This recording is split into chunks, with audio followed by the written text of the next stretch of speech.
Stephen Ireland, founder of Pride in Surrey, has been jailed for the rape and abuse of a 12-year-old boy, crimes that many believe could have been prevented.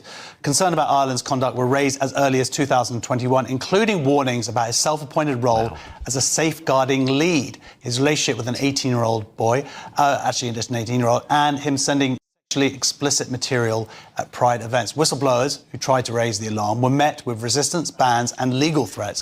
One of those on the wrong end of Ireland's threats was the LGBT Alliance. When in 2021, Ireland wrote a furious letter to a charity commission saying that the LGBT Alliance should not have charitable status and was a very dangerous organisation. Turns out that he was a very dangerous individual. To discuss this difficult story is Kate Harris from the LGBT Alliance. Welcome to the show, Kate. Before we get into it with her, I want to tell you this one is difficult, as you can see. I think it's going to be difficult for a lot of us to watch, but it's extremely important to discuss this because many of us have been seeing this happen, especially with this idea that they can change the language and call these people MAPs, minor attracted people, as if that's going to make it any less of a disgusting thing. That being said, I want to just say that it's hard. This is a hard one for me, but it's just hard. This is hard. I was really sitting with it for a long time because I just find any of this stuff, and you know how I care a lot about the kids and just the whole transing of kids, and now this kind of nonsense. And these people who are within the LGBTQIA poo-poo community have been hiding in plain sight. And we're all raising the alarm. LGBT Alliance has been raising the alarm. A lot of us have been raising the alarm about these creepy weirdos like Lily Tino. And, you know, it's my opinion. Okay, these are all, that's alleged. What we're talking about today is a fact. And this person, Stephen Ireland, has been convicted of a minor child and doing the most disgusting stuff. Who knows how many others? It's so insane. So I want to just say thanks so much for helping support my channel and helping me to bring these very important stories within the LGBTQIA community, because a lot of people don't want to talk about this because it does have a very negative effect on things, and we already have bad stereotypes. It's why I talk about the trans nonsense going on, because we do get stereotyped and then it becomes something, but there are bad people in every community. There's bad people, and these kind of people, I don't care if it's the LGBTQIA community, they need to be exposed. And it's disgusting that they're even hiding and that people in our community think this stuff is okay. So with that, thanks again. I do appreciate the like and subscribe to the channel. So let's go into this because she has some really important thing to say here. The whole story is, of course, horrible. But when you read about how there were people, whistleblowers, raising concerns years before this came to light, can you just tell us about that first of all, some of these whistleblowers and their stories? I can. I've been working with several of them over the last few weeks leading up to the sentencing last Monday. But before we talk about any of that, I just want to take a moment to think about the courage it took for the 12-year-old boy who was raped, who was given crystal meth, who was abused, whose trust was destroyed by Stephen Ireland. He had the courage not only to speak to his teacher, but to go to the police. And I think this case raises so many horror stories. But at the heart of it is this one boy we know about, but we suspect there may be many others. But I really think he deserves a huge amount of credit for the courage and the guts that took, which ended up in this evil man being sentenced to 30 years. And his sidekick, David Sutton, to 4.5 years. So let's never forget that that was a real kid who was involved in this. And secondly, I want to thank the Surrey Police under Chief Constable Tim DeMeyer, who saw this difficult case through. And in addition, a group called Women of Surrey, who became a kind of citizen reporting group and sat through every single day of what was the most appalling evidence, unbelievable evidence. Wow. The things that are now coming out in public. So I'm going to bring you now, I'm going to show you this, right? It's just like mind-blowing. It's disgusting and mind-blowing. So here, I want to read this is from BBC. Pride group founder jailed for rape of boy 12. My kiddo is 12. My kiddo. I just can't. Okay, here's the sicko. Okay, here's Stephen Ireland, who was the head. So I'll read a little bit of this, and then a man has been jailed for 24 years for raping an extremely vulnerable 12-year-old boy after the pair met on a dating app. Stephen Ireland, 41, who co-founded Pride in Surrey in 2018, the child at the flat he shared with his then partner and co-defendant David Sutton, who's 27. Okay, after they started messaging on Grindr. Ireland was also, how did a 12-year-old boy get on Grindr?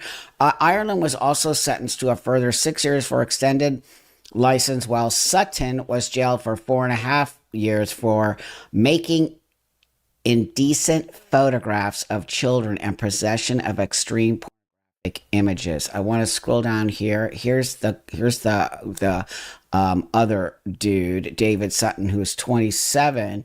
The boy referred to in court as Child A, who had been reported missing at the time, told police they had sex in the flat, smoked a bong, which was later found to have contained methamphetamines, and that pornography was played on a laptop. The court heard the boy had initially told Ireland he was age 17.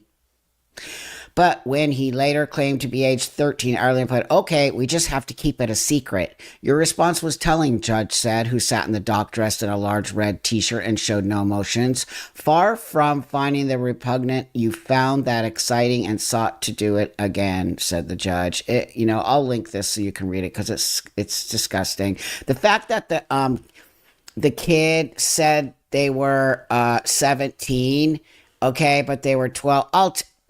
Come on, man. Do you see a 12-year-old and a 17-year-old? They look completely different. So don't even try it, dude. You just got moded and busted. I found a couple other things I wanted to show you about this person. Here, let's see if this one. See your true colors shining through. I see your true colors, and that's why I love you.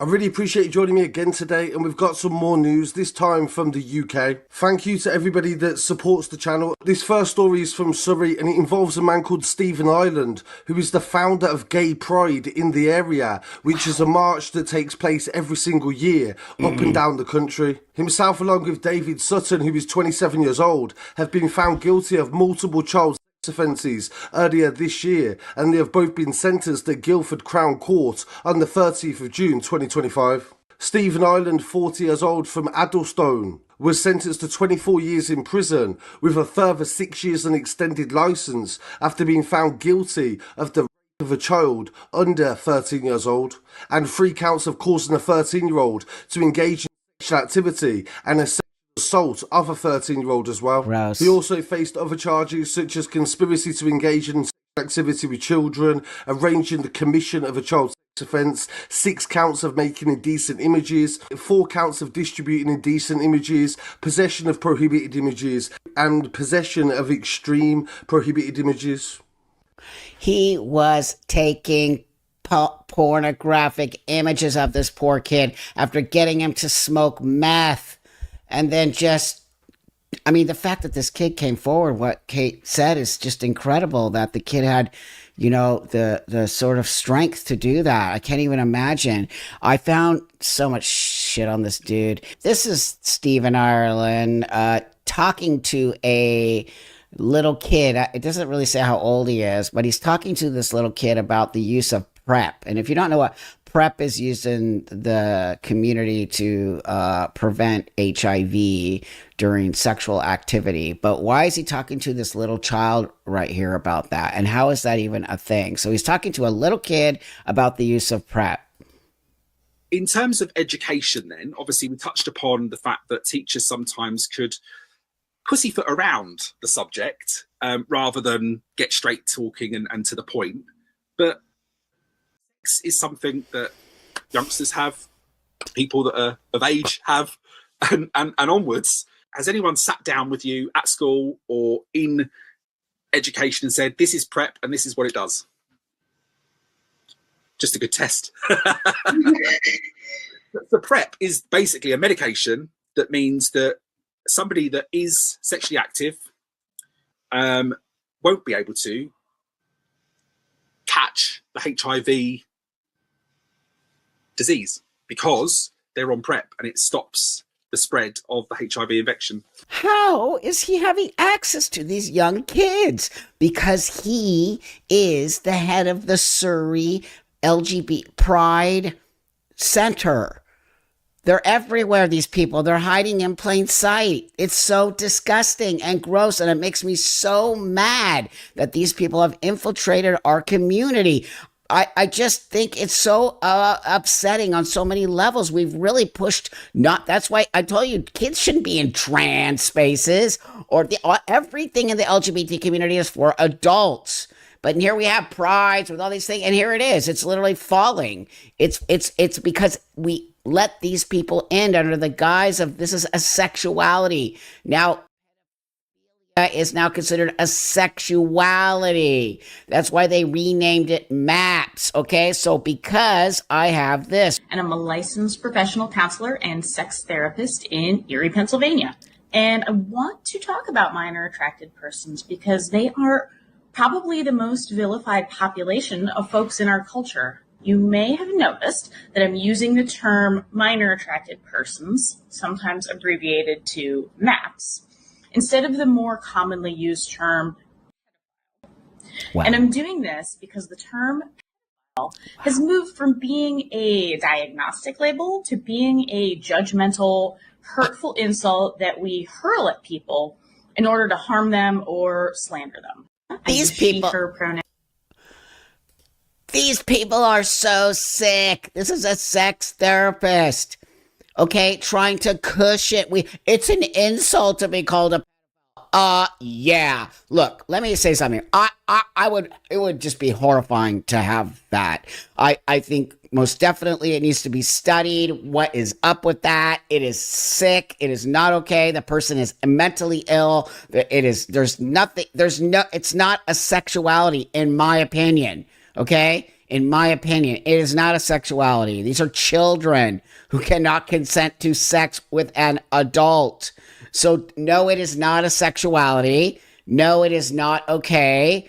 And yes, we should be studying it. And yes, these people should be locked up somewhere so they're away from kids. They can't control themselves. And then we have weirdos like this lady who's a sex therapist and wants to cushion it because now we need to call it MAPS because is now an insult. It's always been an insult, lady. Like, you're gross and you're part of the problem. I'm so mad about these people. So I want to bring up this one that I found.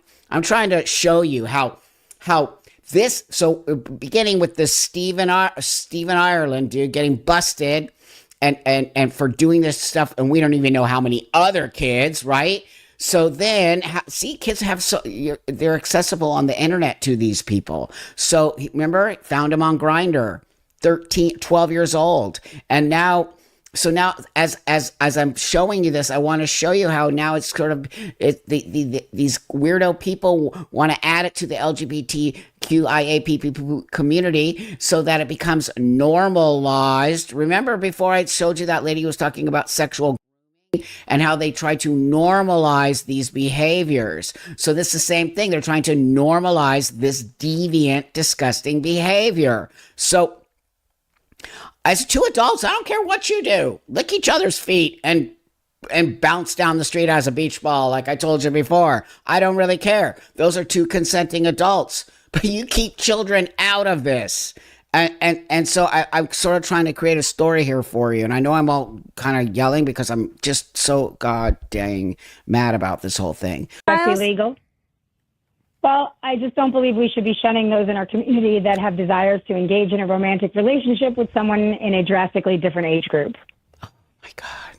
So you're saying you support pedophiles? I'm saying I support love. Okay. And just because America views ages like 18 as some sort of imaginary bar or line in the sand for humans to engage in romantic relationships doesn't mean it's right. So you don't see anything wrong with a 20-year-old dating a 12-year-old? That's not what I'm saying. But listen, Yeah, it is. in Nigeria, the age of consent is 11. We're not in It's 14 Nigeria. in other countries like Brazil, Colombia. If we're taking excuse me, if we're taking a month as a country to showcase our pride for other communities of sexual exploration, then I think we should add the letter P, which is just as important as the LGBT. Oh my. Caller believes P should be added to the LGBT to include pedophiles. I told you, see, they're trying to normalize it. They're calling it a sexuality. And in Nigeria, they marry 12-year-olds. We're not in Nigeria, lady. You go live in Nigeria. We're in America, and we have to protect these kids from you freaks. What? Oh my God, the way they legitimize it, try to legitimize it is, oh my God. So you better stay away from me, far away from me. Okay, so I found this one. Why do the pedophiles care about lesbians, bisexuals, homosexuals, and transgenders? If I am a pedophile, I don't want to go to jail. I'm a celebrity, I'm famous, ritualistic is what we do with kids. Wow. It's part of our demonic culture. Wow. I want pedophilia to become normal. I want it stricken from the criminal code altogether.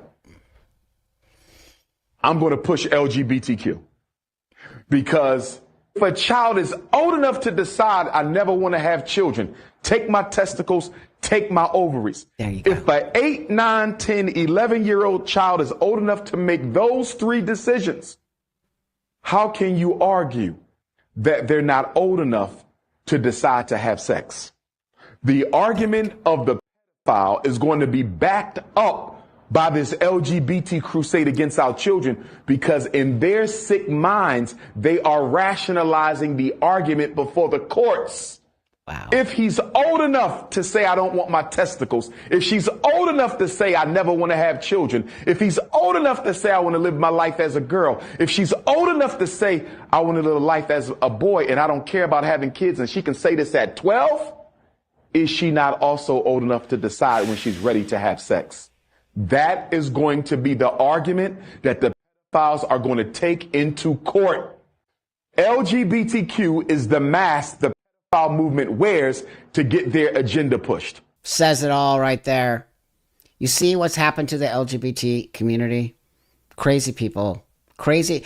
I will always tell you this, and I tell you this story all the time. I remember in the 80s when NAMBLA, National Association of Man Love, tried to hitch their wagon onto the LGBT space. And people were like, you better get out of here now. We're not going to put up with that nonsense. But little by little, they cracked queer theory, trans kids, non-binary, children know who they are at 5 or birth, they're born. They just little by little cracked that space.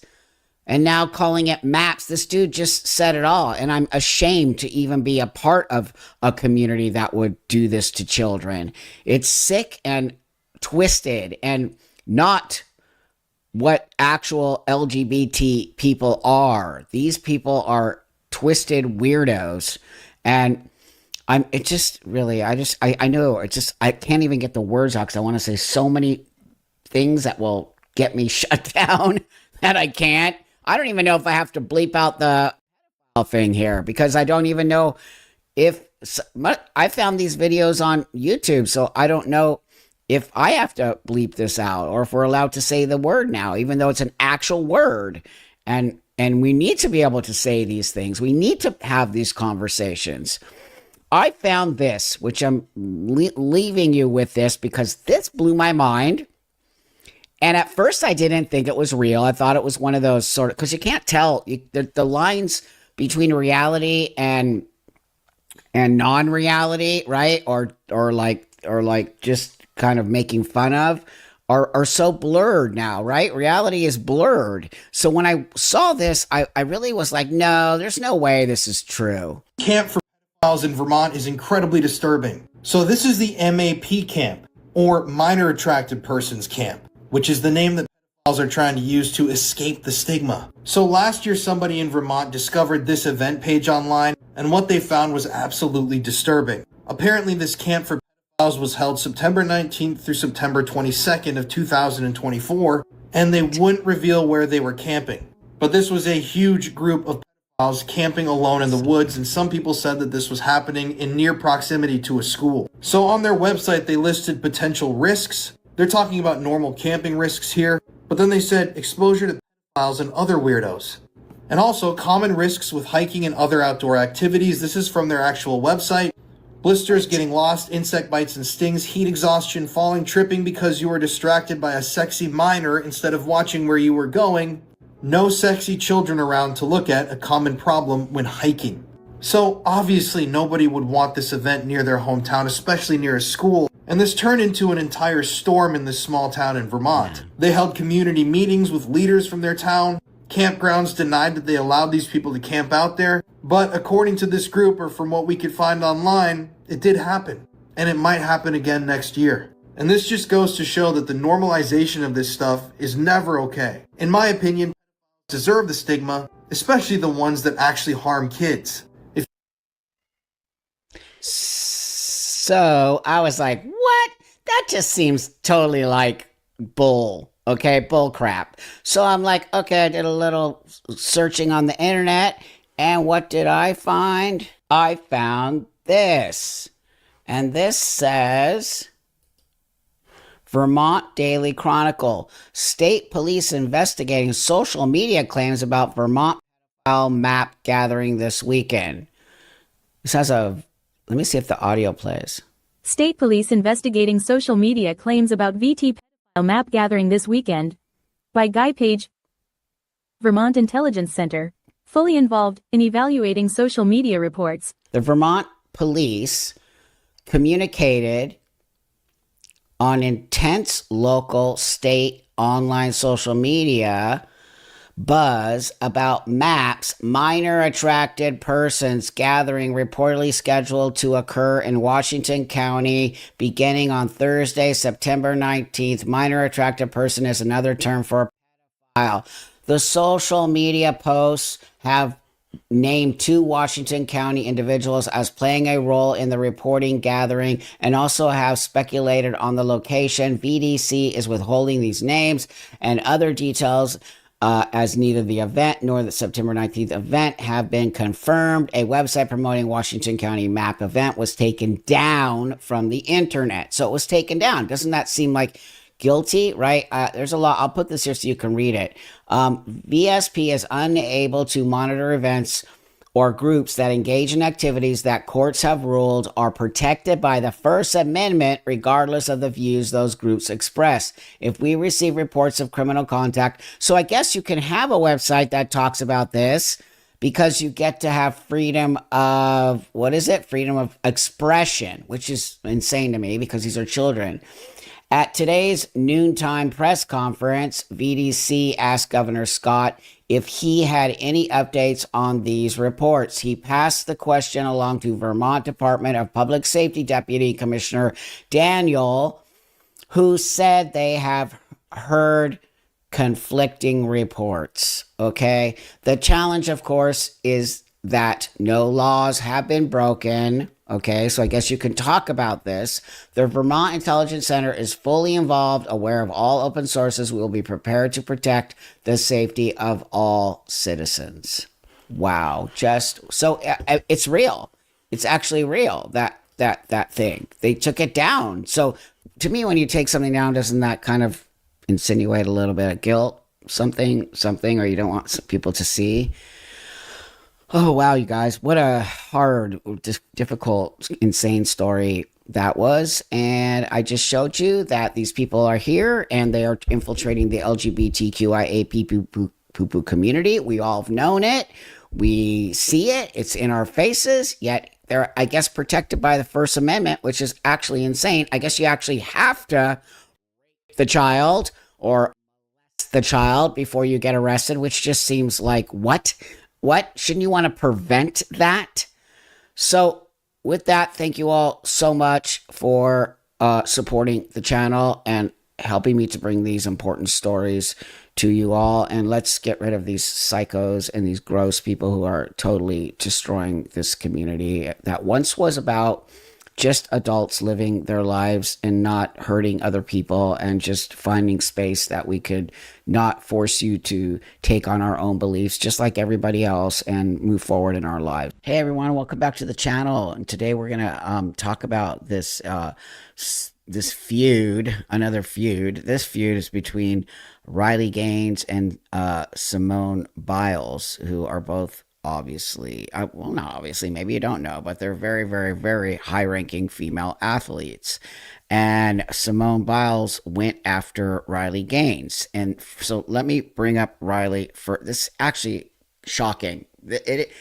It's just shocking that Simone would actually do this to Riley, who's been champion for women's rights in sports for such a long time now.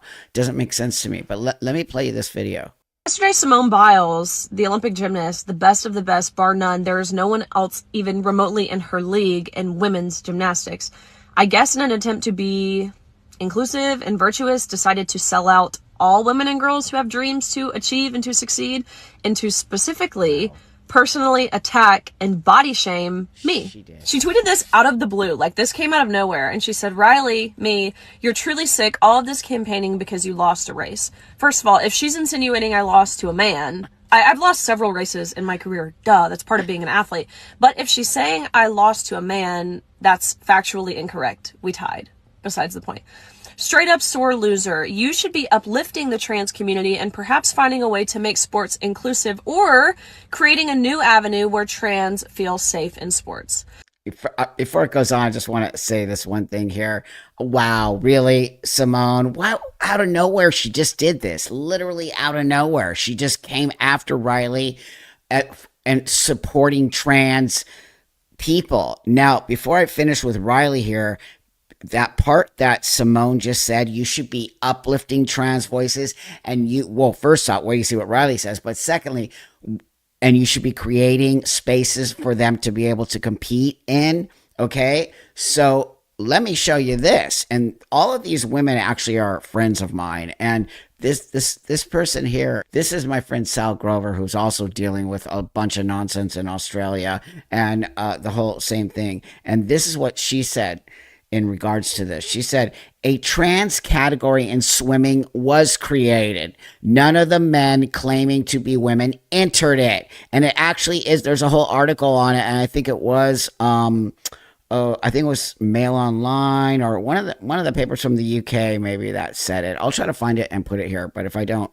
you could just Google it and find it. But that being said, the title of that was Swimming World Cup category for transgender athletes canceled after no entries. No trans woman entered the whole thing that was specifically made for trans women. So it has been tried, but they don't want to compete with themselves. They want to compete against women.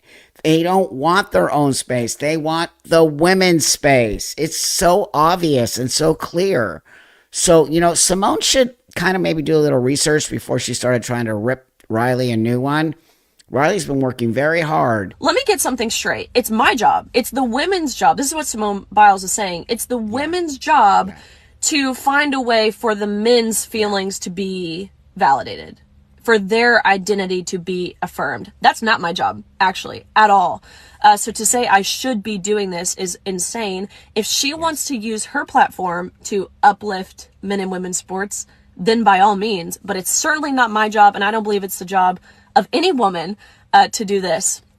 She goes on to say, but instead you bully them. One thing's for sure, no one in sports is safe with you around. I can't. No one's bullying trans women. Are you insane, Simone? What? No one's bullying them. We're talking, I'm a transsexual, by the way, and I agree with Riley in all women's sports. No trans woman who's a male should be competing in women's sports. It is absurd and ridiculous. And now it's happening in younger generation, and young girls are losing their spots because a trans kid gets to go in. Sorry, but, and then the thing that's so interesting to me is the trans community. There's only like, a handful of trans athletes. Right, you're right. There's only a handful, so why do they get to destroy all the space for women and girls? If there's only a handful, then let's just put them over here and they'll figure it out, okay? But the more we let them go into women's sports and girls' sports, more and more are going to come out and more are going to dominate the field. So, Simone, if by chance you're watching this, Riley works hard to make... Riley's not anti-trans in any way, shape, or form.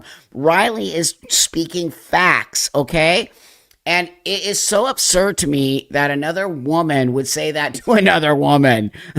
Like literally throwing another woman under the bus. Something happened. I think Simone got a trans woman friend somewhere and was putting that in her ear somewhere, right? It's just the most absurd thing out of left field this came. So stand your ground, Riley. I know you will. You're just that person. Me too. I will not back down with the trans woman in sports nonsense. So this other friend of mine who started a clothing line called XXXY, Jennifer Say, I think it's Jennifer. Sorry if I got it wrong, but it's something like that. I even went to lunch with her and hung out with her. But anyway, she started the clothing line XXXY, okay? So listen to what she has to say. So, Simone Biles decided to go to war with Riley Gaines on X yesterday. I'm not sure why she doesn't tweet much, but she did. What did she say? Well, she went on a tear. She called Riley sick for advocating for the protection of women's sports, and then Simone goes on to say that Riley should be advocating for a third category for trans people so they can feel safe in sports. Simone, just know, women are not responsible for making men feel safe in women's sports. Women are not responsible for validating male identities, especially not the ones who think they are women. Those men can compete in men's like all the other men.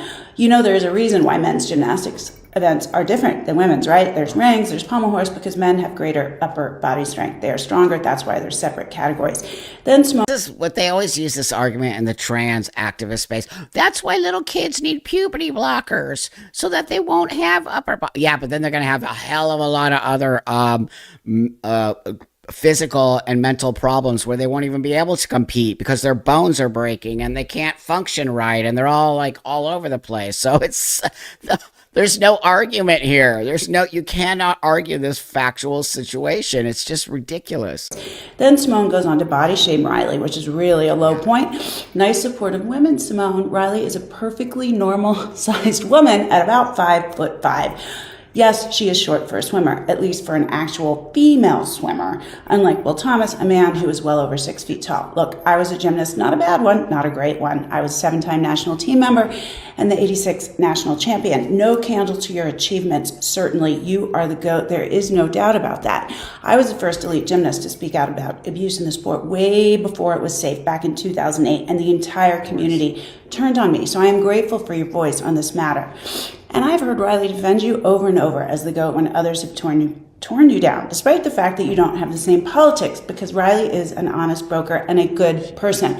I have defended you time and again for bailing at the Olympics, and you know why? Because I felt it was a bookend to Carrie Strug competing on a serious injury in '96, and I felt it was important that female athletes take control of their own bodies for their own safety.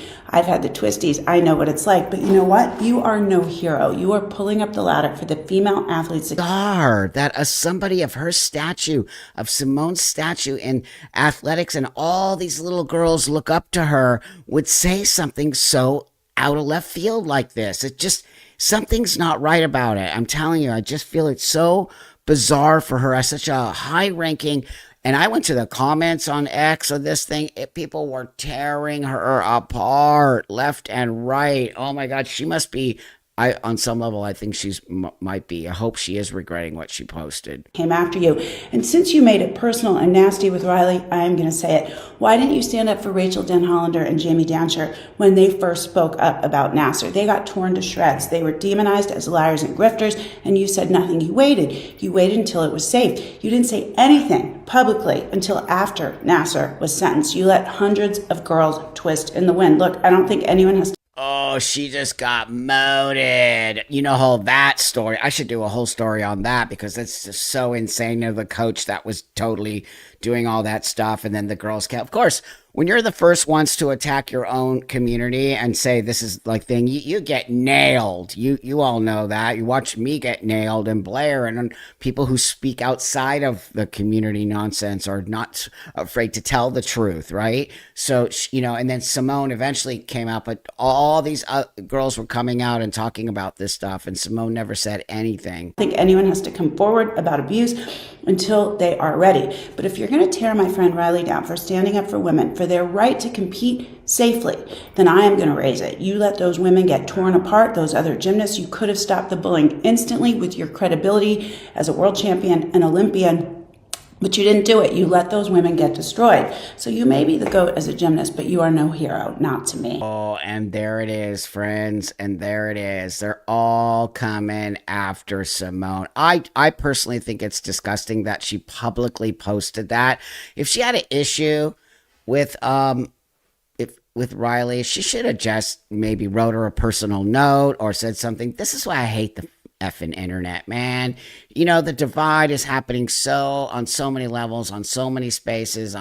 So I just would literally like to just kind of direct this question to Simone. What was your purpose in doing that? Why would you do that? I don't really understand, because you clearly don't understand women's sports then, or you don't understand trans women. Trans women are males who have a very large, they have a bigger and more stronger space than women, or when women would have been competing all along. It's just, you can't be that ignorant about this. You can't be. There's something else going on there, that somebody put some nonsense into your ear, and now you attack somebody who's done a huge amount of work to save women's sports. And it's quite sad for me as a transsexual who was also in sports, nowhere near all of your rankings. But I loved sports as a young female, and it really did wonders for me in team sport and track and field and all of it. And, you know, just to see this kind of stuff happen, it's a shame, because young girls aren't going to miss out. And I'm sorry, if there's a young trans kid out there, you just might have to miss out on that. Sorry, no one's stopping you from competing. You're just going to have to compete in your sex. And it's always about the trans girls or trans women, never about trans boys or trans men. Keep that in your mind. Honestly, keep it there, because it's a fact. And this is why this is all about the strength difference between men and women. We are following several new developments tonight in the deadly shooting of actor Jonathan Joss. We just got a hold of police reports that detail what officers were investigating before the actor was shot and killed in his Southside neighborhood. Joss was best known as the voice of John Redcorn in the long-running Fox animated series King of the Hill. He also made appearances as Ken Hotate on the NBC show Parks and Rec, those two popular roles defining his professional life in Hollywood. And we've been working to find out more about his life here in San Antonio along Dorsey Street on the South Side. News 4 got a hold of several police reports today, painting a picture of some very erratic and dangerous behavior. The News 4 I-Team's Jordan Elder is live at the site of the shooting to start our team coverage. Jordan, tell us what those reports are saying. Well, Mandy and Jonathan, these reports show police were heavily involved in this neighborhood and with Jonathan Joss. Some of these reports show neighbors saying that they saw him with a crossbow on multiple occasions, and that includes Sigfredo Ceja Alvarez, who is now accused of killing Jonathan Joss. Hey everyone, welcome back to the channel. Today I really want to talk about this Jonathan Joss thing. First off, I want to say it's horrible. Not okay. This person got killed. Not cool with any of that. Obviously, that's the most tragic part of this whole story, is that somebody's life is gone because of this. But that being said, I'm also about the truth. It's why I waited to do this video, because I just felt like everybody jumped on it so quick, and Of course they are, because it's news and it's a little bit controversial on some level. But I really wanted to see if I could get enough actual real information. And every day new stuff keeps coming out about this. But the reason, I think the number one reason why I really wanted to do this today was because it is being called a homophobic hate crime. And also that the Jonathan Joss is... he is a victim of death. There's no doubt about it, but there's more to a story, and you can't just say one thing without looking at all sides of the story. So I decided I wanted to look at all sides of the story and why something so tragic and disgusting could happen, and is only one person at fault of this, and so on and so forth. But one of the things that are more important to me is the fact that it's being called a homophobic hate crime, when it is not a homophobic hate crime, in my opinion. Okay, so just so you know, the husband of the Jonathan Joss, who is a biological male, the husband is a transgender female who lives as a male, so, and identifies as a gay man. So first off, that's not a homophobic. Nope, it is not. Okay, you're gonna get mad at me, trans community. Let's just state the facts here, and this is why facts are important. And I also want you to know that the gay male community is getting very upset about this, because it is not a gay hate crime. Possibly it could be a transgender hate crime. Possibly it could be a hate crime for many other situations. But to call this a homophobic hate crime is actually misrepresenting what a gay... And then, of course, all the queer newspapers and everything, and newspapers, queer papers and online are all like, it's a homophobic hate crime. No. Just stop already. So at least report it. Very little of the reporting also is stating that this person, the husband, Tristan, okay, is a transgender, female to male. That is just misrepresenting the whole story. So I'm going to continue with this, because this is actually a pretty thorough investigation here by this news station. And it looks to me like there was a lot going on there, okay? A lot going on there. So let me, well, actually, should I read?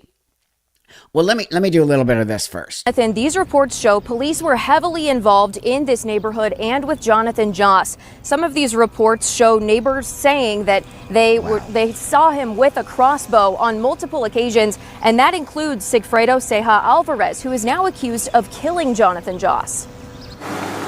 Disturbances, welfare checks, and mental health calls. Police visited actor Jonathan Joss's home more than 60 times since the beginning of 2024. Neighbors were very familiar with what they call a long-standing feud between Joss and Sigfredo Ceja Alvarez, the man now charged in his murder. You know, they would back and forth, say things to each other. Joss and his husband, Tristan Kern de Gonzalez, have said threats were repeatedly made toward them because of their sexual orientation.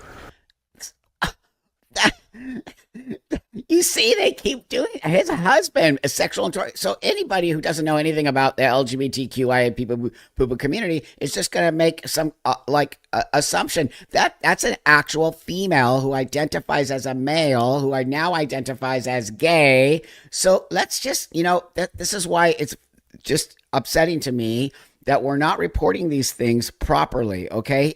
Jonathan can identify as gay all he wants, or so can Tristan, but that's not the actual factual information here. But neighbors tell us threats were being made both ways. There you go. Alvarez reporting Joss would threaten him too. You know, he would say that. There you go. So see why I waited? Because you're going to hear both sides of the story now. Again, I'm going to keep reporting. It's not okay that he got killed, but there's two sides to this story. And there was a lot of feuding going on in this neighborhood, and there was a lot of insanity going on. And did you see how many of those disturbance calls there were to Jonathan's house? He had been threatened by him, and that You know, he would show him a gun every once in a while. He would throw things over his fence. Joss was reportedly at the site of his former home to pick up mail. The house burned down in January, which we also see in the calls for service. In a post, Kern de Gonzalez implied that this was related to sexual orientation. Quote, that home was burned down after over 2 years of threats from people in the area who repeatedly told us they would set it on fire. But when Joss spoke to reporters back in January, he said the city shut off power to his house. It's been so cold lately that my partner and I have been doing a fire inside to stay warm. The San Antonio Fire Department did open an investigation, but we're told today that the case has since been closed.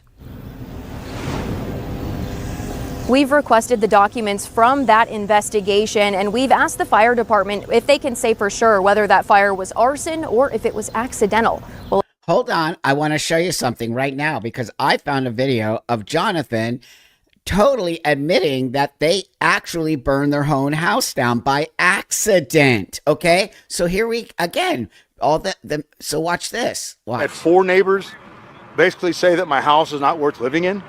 The house is in my name. Since then, they have changed. No electricity, no gas. They took everything out. It's been so cold lately that my partner and I have been doing a fire inside to stay warm. Because for whatever reason, the city of San Antonio wants to tear my house down. 4 neighbors, I don't know if you guys know this or not, but your neighbors can say that your house is not worth living in. While I was out of town, it was vandalized. They took wires out, they knocked my pole down. So the city, no electricity, no gas. So in order to stay warm, we did the best we can. I was just told that one of my dogs died. In the fire. Please, people of San Antonio, you guys need to know that we in Texas and San Antonio lead the number of homes to be demolished. If you have a neighbor that says your home's not worth living in, this neighbor over here has pulled a gun on me 3 different times. An AK-47 he pulled on me, and the court did nothing. The police did nothing. These kind of things happen when people have to do things to stay warm. It was my mistake. We checked over the fire, and we thought there was no fire burning, but evidently it was one that burned. My name's Jonathan. My name is Jonathan. He literally just admitted to burning his whole house down. Okay, this is why I waited to do this story. He admitted it. They made a fire in the house because there was no electricity. Because and more of the story goes on. They're going to demo this house because it's not safe, and they needed to get rid of it, or whatever else is going on. This story is very deep. There's a lot going on here. But that being said, he just admitted to burning his whole own house down. Now I'm going to go back to this news story. we hear back. For now, reporting live, I'm Jordan Elder. In all, police were called to Joss's home more than 60 times in the past year and a half. Here's a quick snapshot at just a few of the calls. On March 23rd of last year, police were called to the home over a dispute over a vehicle. On May 24th, police were called for reports of shots fired. Responding officers said they heard shots when they got there, but nobody was found to have been shot. On July 9th, officers were back at the house, this time investigating reports that someone had a crossbow and was pointing it at people. The crossbow was confiscated by police. We've also confirmed that the city's Dangerous Assessment Response Team, or DART, was involved in the property where Joss and his husband were living. The DART team first got involved in July of 2024. Jonathan and his husband were living, as they do with properties that are considered to be a nuisance or dangerous. The city issued a notice to vacate the house because of its dangerous conditions. That was going to be in August. Then the city decided the home should be demolished. All of that finalized by September. But the house hadn't been torn down when a fire started this January. That took place on January the 23rd. And then the house was demolished 7 days later. We also found out today the man accused in the crime has posted $200,000 bond and is set to be released, but there will be some terms. He's under full house arrest, subject to drug and alcohol testing. He is prohibited from having any firearms, no guns. He has a court hearing set for August 19th.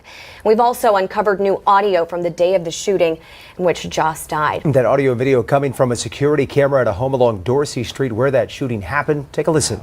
No está. Sí, no está. No está la troca. We can hear it. Surveillance camera footage captures the shots that killed the King of the Hill star on Sunday. Some in the neighborhood say this was a feud that started with a property dispute between Joss and the brother of the man accused of killing him. See, it's been an ongoing feud in that neighborhood. But when I'm going to read you the statement from Tristan, the husband, who is a transsexual female to male, okay, I'm going to show you why I'm so upset about this whole story. Yami Virgin from our sister station Fox SA continues our team coverage now from the site of this shooting. Yami. According to neighbors here on Dorsey Street, many were excited when they found out who Jonathan Joss was. King of the Hill, everybody knew him. So they were excited when he got here, but a few years later, a feud started, and it was not with the neighbor who allegedly shot him.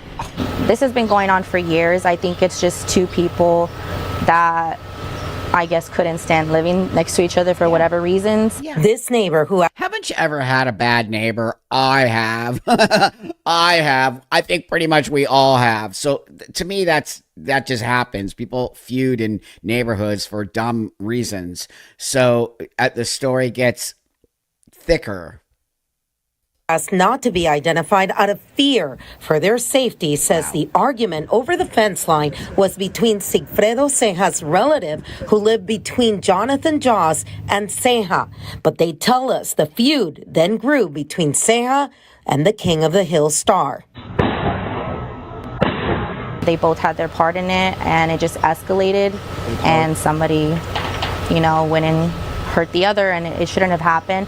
I don't think it should be turned into a hate crime though, because now it's affecting the entire neighborhood, and we're all being looked at as we were harassing Jonathan and his husband because they were homophobic, and that's not the case at all. Coming up at 6 o'clock. It's not the case at all. Of course, we're hearing two sides of the story again, okay?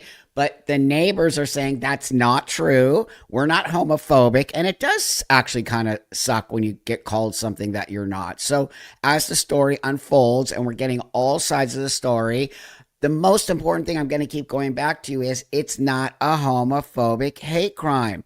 Okay, these people were feuding for years and years and years, and it has nothing to do with that. It has everything to do with whatever was going on in that house. Also, now I really want to read this statement from Tristan here. Hold on one second.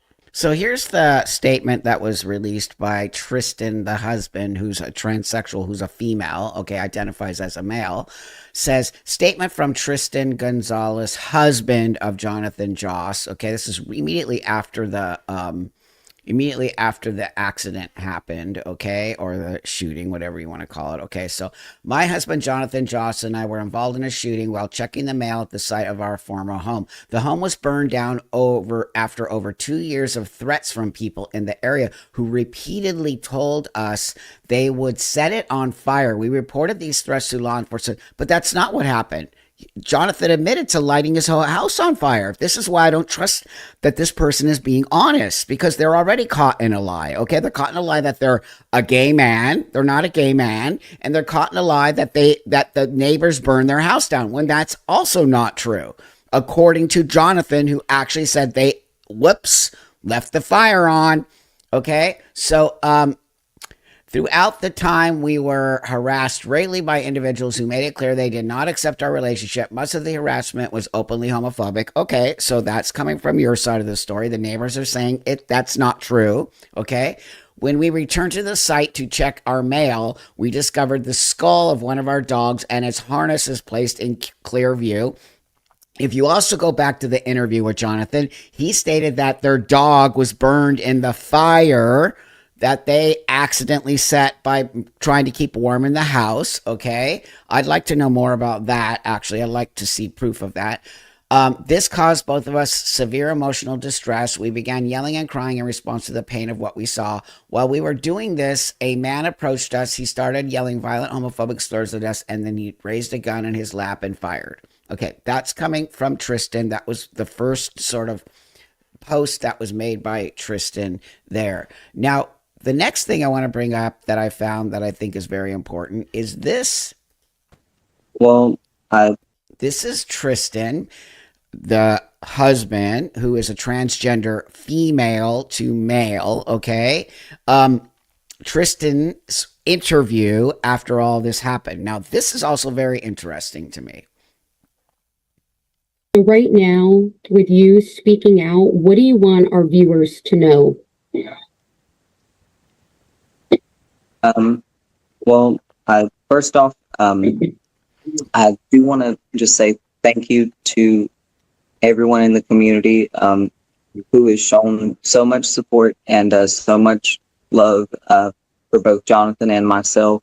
I've been getting some really nice messages from people all over the world, and it's really an honor to see how my husband touched so many people's lives, and My husband. it's something that I will always be proud of, and I'm always going to try to honor.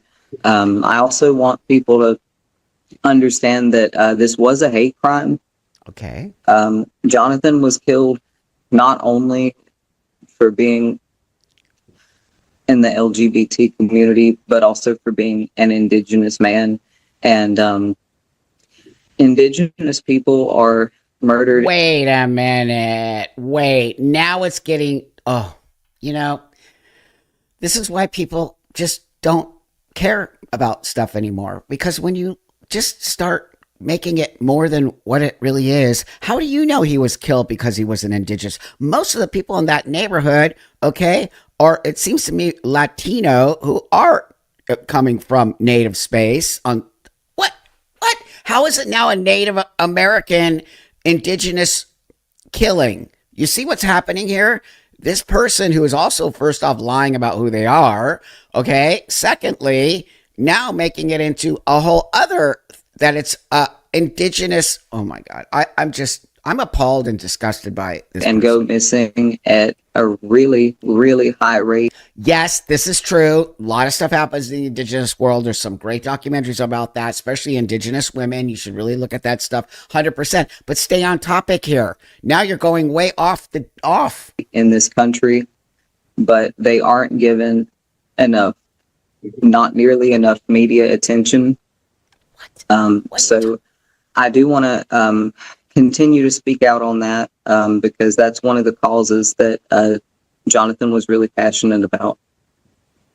But that's okay. You can be passionate about that, but that's not why he was killed. First off,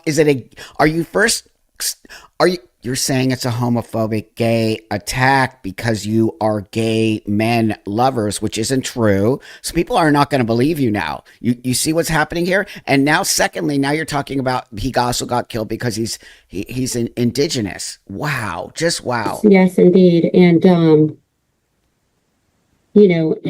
with police right now, obviously they've come out and said, because of so many people wondering, what happened, they've already said they found no evidence of this being a hate crime. What is your response to that? Right. Well, first of all, I believe that it's a really common practice for police to investigate themselves and then find out that they did nothing wrong. Oh, come on. I think that's a pretty common police tactic.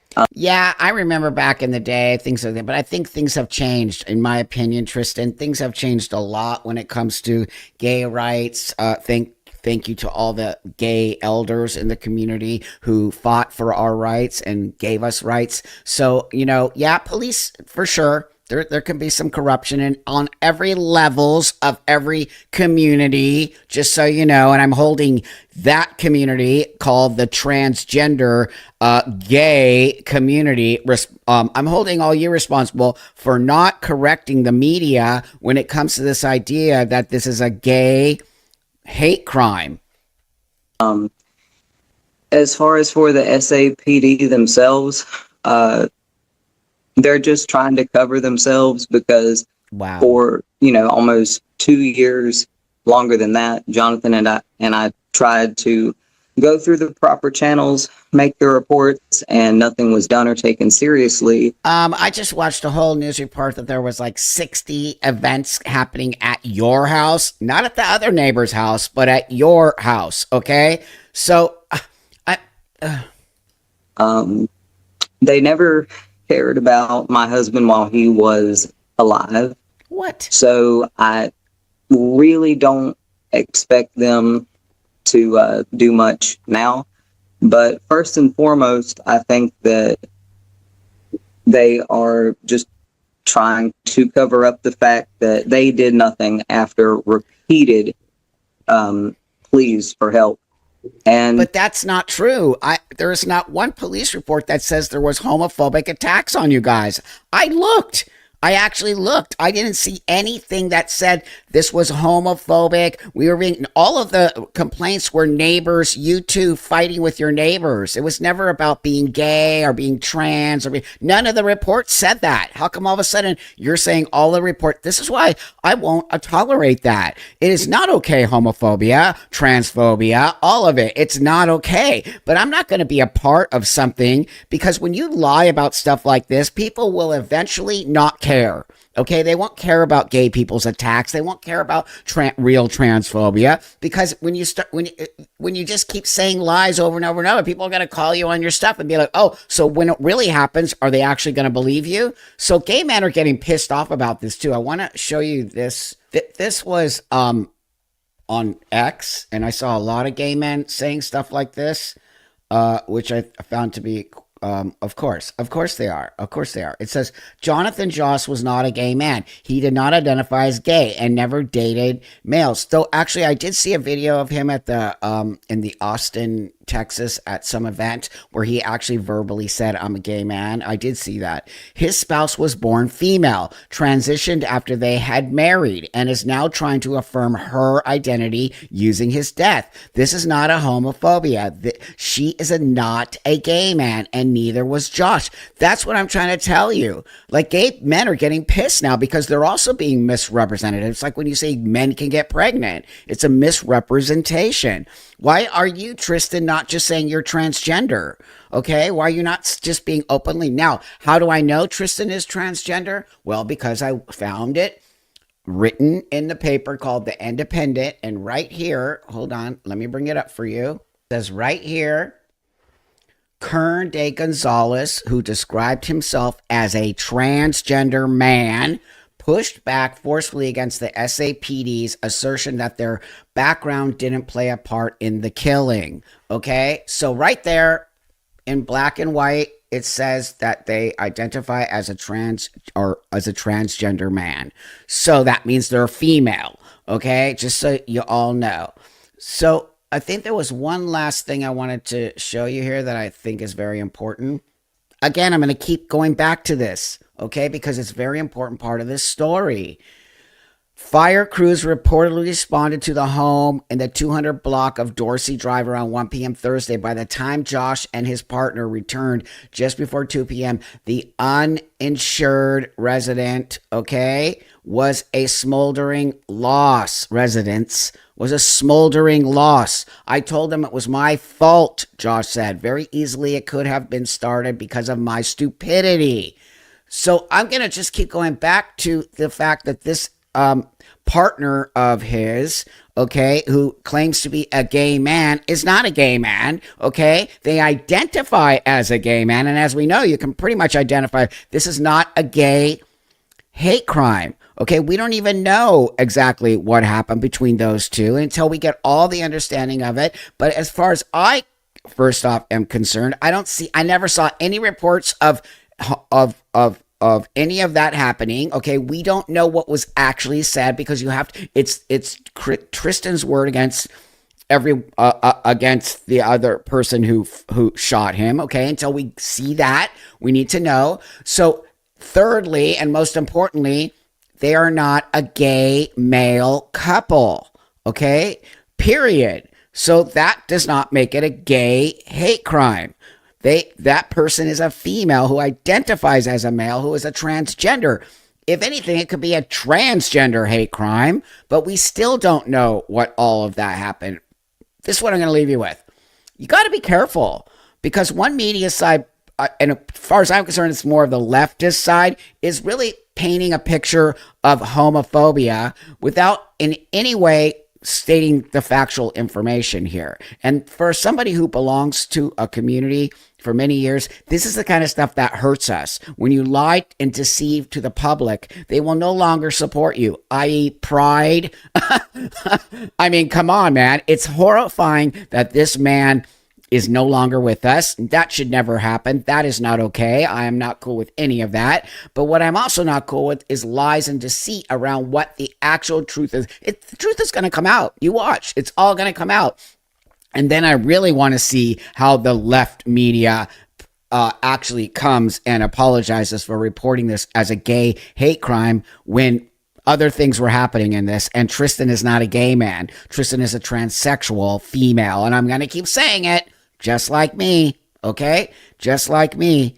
And that I am not a man, okay? I am not a man. I present as a man. I want to be a man, but the reality of the situation is when you take my clothes off and some stuff happens, that's a female right there. So deal with it, people, because you're digging a deep hole that you will never be able to crawl out of. So with that, thank you, everybody. Let's send love to the family of Jonathan Joss.